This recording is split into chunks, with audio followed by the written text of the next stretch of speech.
अध्यक्ष नीरज कुमार सिंह जी और इस कार्यक्रम की मुख्य अतिथि मातृशक्ति पूर्व विधायक बोचहा और प्रदेश में पूर्व प्रदेश महामंत्री बेबी देवी जी और इस कार्यक्रम के संचालन कर रहे शिवहर भाजपा संगठन के पितामह पितृवत आशीर्वाद बरसाने वाले श्री राम कृपाल शर्मा जी और इस मंच पे आसीन हमारे निवर्तमान अध्यक्ष चाणक्य मालिक नीति निर्धारण करने में महारत हासिल श्री संजीव कुमार पांडे जी,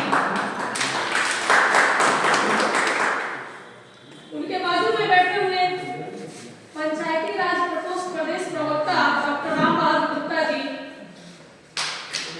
हमारे जिले के महामंत्री वाकपटु श्री विनय कुमार सिंह जी, इनके बगल में बैठे हुए बड़े ही संजीदगी से अपने कार्य को संपन्न करने वाले धर्मेंद्र कुमार पांडे जी, उनके पीछे बैठे हुए शिवहर भाजपा में उपाध्यक्ष के दायित्वों का निर्वहन करने वाले मृदुभाषी और शालीन व्यक्तित्व के धनी विभाष चंद्र झा जी और मेरे अलावे हमारी मुख्य अतिथि मातृशक्ति के अलावे इस सभागार में उपस्थित एक मातृशक्ति बेबी जी, आप तमाम लोगों का मैं हृदय से वंदन और अभिनंदन करती हूँ। लेकिन वंदन और अभिनंदन बिल्कुल ही अधूरा है जब तक कि आगे की पंक्तियों में या इस सभागार में बैठे हुए इस बुनियाद के इस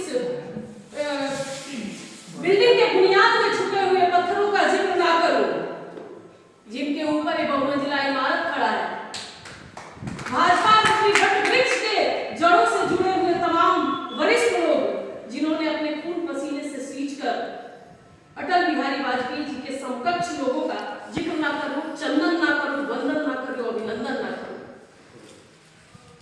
आज इस अटल विरासत सम्मेलन को सदियों तक नहीं, आने वाली पीढ़ी या कह लीजिए कि उस कालखंड तक जिंदा रखना है जो जब कभी इस सृष्टि पे मानव की रचना हो तो अटल जी को याद किया जाए।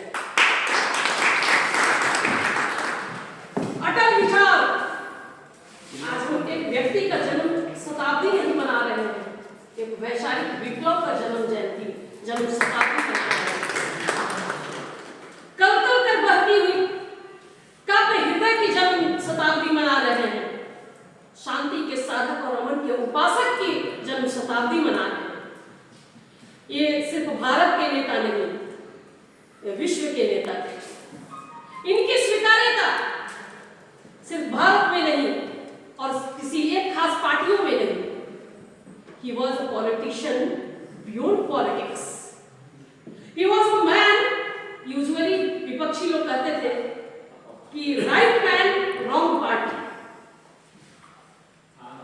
ये ऐसे व्यक्तित्व थे जिनकी तारीफ में कसीदे उनके विपक्षी भी करते हैं और एक स्वस्थ हेल्दी विपक्ष धर्म का पालन करने की परंपरा का स्थापना अगर कहीं से होता है तो हमारे अटल बिहारी वाजपेयी के समय से,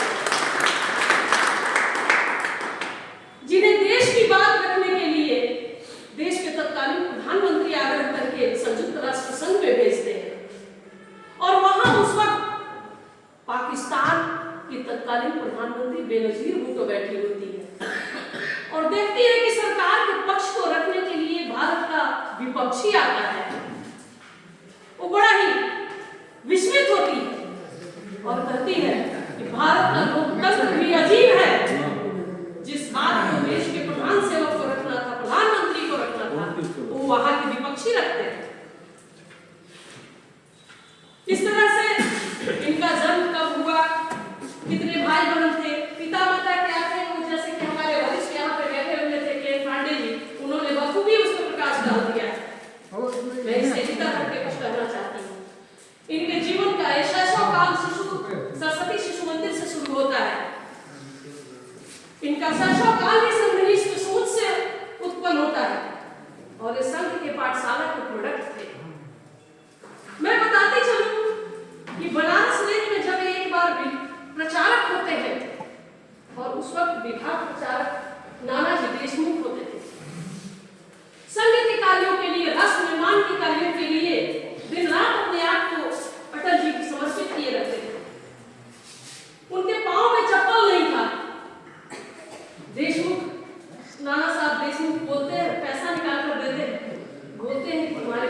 कि अरे मैंने तुमको पैसा दिया था चप्पल खरीदने के लिए, तुम्हारे पैर में अभी भी चप्पल नहीं है। इन्होंने बड़ा ही अटल और विनम्र भाव से कहा कि श्रीमान आपके पैसे का उपयोग मेरे पैर के लिए तो नहीं लेकिन पेट के लिए हो गया, क्योंकि मैं 2 दिनों से इनको एक निवाला नहीं बढ़ा था। ये था संघनिष्ठ सोच, ये था राष्ट्र को समर्पित विचारधारा। और वैसे ही ऋषियों और मनीषियों के हड्डी गलाने पे, दधीचियों के हड्डी गलाने पे आज भाजपा रूपी वट वृक्ष वैश्विक स्तर पे लहलहा रही है। जरूरत है हमको अपने अतीत में झांकने की। आज वर्तमान या कल का भविष्य, बिना इतिहास पढ़े आप अपने वर्तमान को नहीं संवार सकते, अपने भविष्य को सुनहरा नहीं बना सकते। यहाँ बैठे हुए बुजुर्ग नहीं, बूढ़े नहीं, वरिष्ठ हैं, यही हमारे सच्चे मार्गदर्शक हैं। और इनके आशीर्वाद के बगैर मेरा अगला कदम सही दिशा में जा ही नहीं सकता।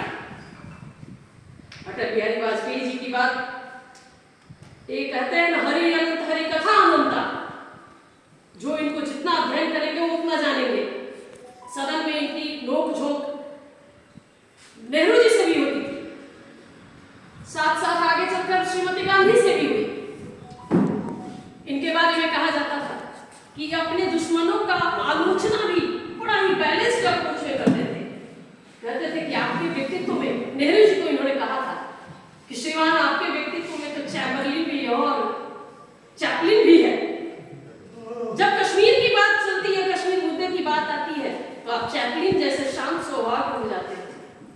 और जब जूनागढ़ के निजाम की बात होती है तो आप चैम्बरलिन की तरह गर्म हो जाते हैं। तो इनका जो आलोचना करने का तरीका था वो भी हमारे लिए अनुकरणीय है। आलोचना का मतलब राष्ट्र धर्म के खिलाफ जाना कतई नहीं होता है। कहते हैं कि इनके दुश्मनों के लिए जो ये व्यवहार था उसमें भी बहुत लिहाज था, बड़े ही लिहाज के साथ दुश्मनों का विरोध करते थे।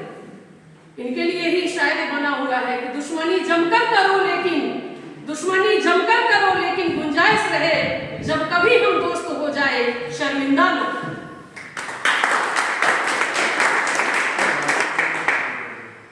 इनके बताए हुए मार्गों पर चलना है हमें। मुझे लगता है कि मैं ज्यादा वक्त ले रही हूँ। आज दीदी को सुनना है और साथ साथ यहाँ बैठे हुए प्रबुद्ध जनों की तरफ से जो प्रज्ञा का प्रवाह हुआ उसमें मैं बैठे बैठे गोता लगा रही हूँ। मैं भी सीख रही थी आप लोगों से, और सीखना तो अभी बहुत बाकी है। मैं तो आप लोगों के सामने तुच्छ हूँ, मेरा कोई विषाद नहीं है। और मैं तो इसी को आत्मसात करती हूँ अटल जी के कि हास्य में रुदन में तूफानों में, अमर असंख्य बलिदानों में, उद्यानों में, वीरानों में, अपमानों में, सम्मानों में, उन्नत मस्तक ऊंचा सीना, पीड़ाओं में पलना होगा, कदम मिलाकर चलना होगा। इन्हीं चंद शब्दों के साथ मैं अपने वाणी को विराम देने से पहले हमसे जो भी त्रुटियां हुई होंगी उसके लिए करबद्ध क्षमा चाहती हूँ। धन्यवाद।